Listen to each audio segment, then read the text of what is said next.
इतनी मुश्किलात सहकर भी बगैर शिकायत के अपने पैरों पर खड़े रहे। बिल्कुल ऐसा ही है।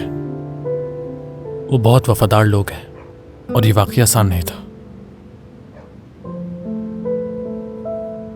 तुम भी ऐसे ही हो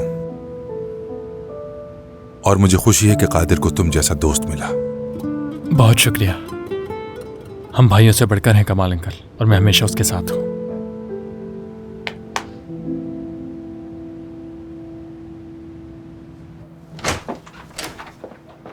अभी तक लाइट्स ऑन है रूम की। क्या हुआ, नींद नहीं आ रही तुम्हें? नींद नहीं आ रही। इसीलिए तुम्हें नींद नहीं आ रही ना कि तुम अपने भाई से मिली नहीं, मेरी प्यारी बहन। भाई मैं हर कोई परेशान है।